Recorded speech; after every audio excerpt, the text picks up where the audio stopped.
Yeah, greetings, friends, family, and survivors.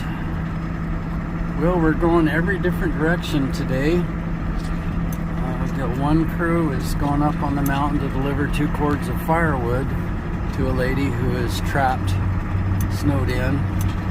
And another crew is taking some propane up to the people that we took propane to 10 days ago to get them through this next storm that's coming in tonight.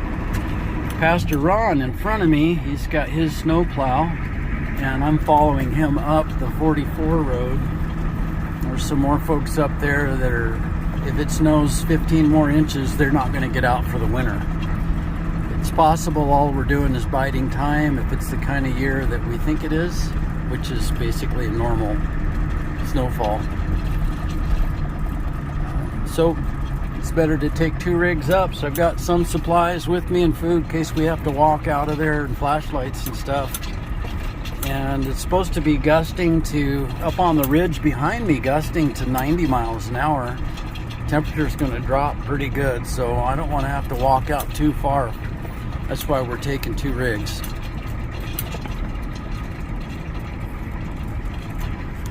Well, we weren't able to. The snow is too old and too heavy. It's got packed down. It's been over 2 feet of snow that's been driven on, and all the way in there, the people that live back in there, they've been getting stuck to the right and sliding in the ditches. And the snow's just too heavy. It's packed snow, and it's just not able to move the snow efficiently. It's going to take a grader, and they don't have the money for a grader, so we may need to get a snowmobile to be able to get emergency supplies back in there. So I think Ron and I are going to go look for a couple next week, see what we can do to help these people. We didn't get very far.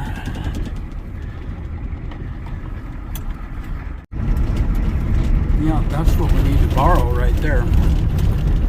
Chained up all 6. That would do it.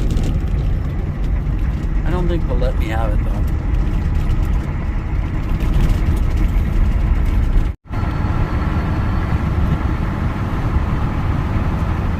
Looks like the wind kicked up a little bit and drifted some snow onto the road. It's supposed to gust to 90 miles an hour up on top. We're supposed to have 50 miles an hour gusting to 65, but up on El Fuego above us, it's supposed to be 90, and then east of us, it's 100 to 110. Some stiff wind.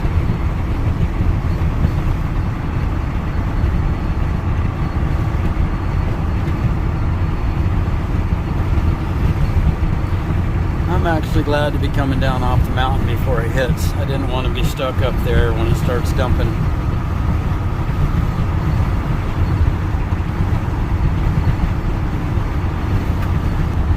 Where we actually were is right behind my house, about 2 miles is where we were trying to plow to. And we had to go 15 miles around to get there. I think they can snowshoe down the mountain 2 miles if they have to.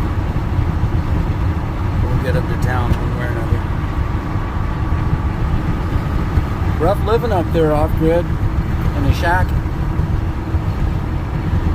No running water, no electricity. They don't have their wood stove installed yet. And it's been, at my house it says 0, but everybody, my neighbors all say it was 10 below the same morning, so depends on where you're at. It varies a little bit. You get over in a shady pocket, northern exposure, and it was about 10 degrees colder. Oh, so beautiful.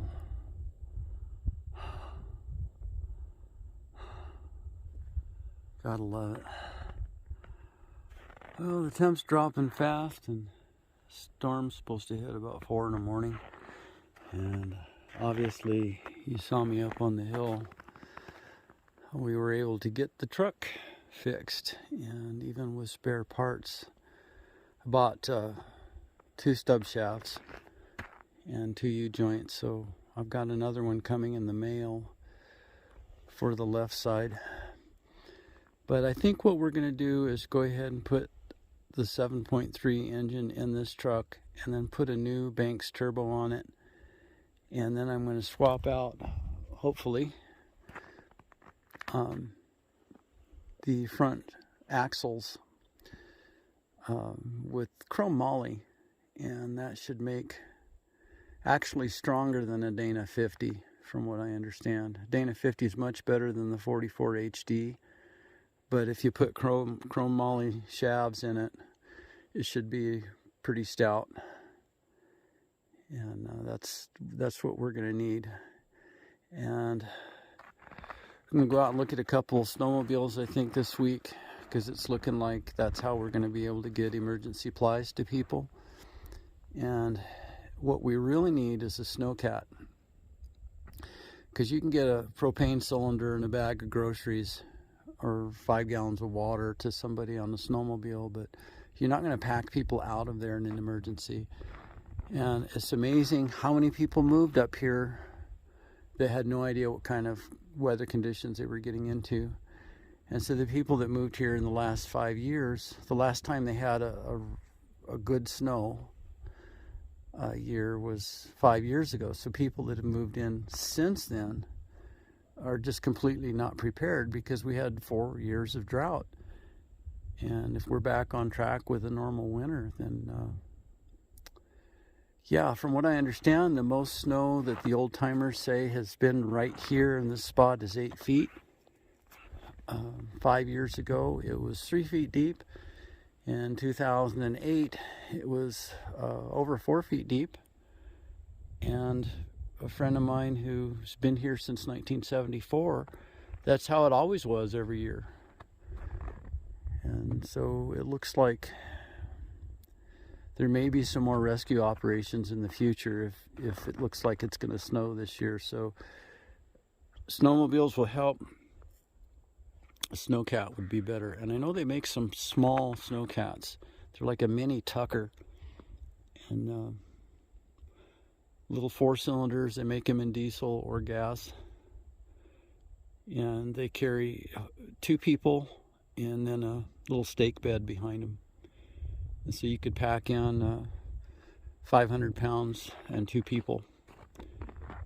And it would pretty much go anywhere we would need to go.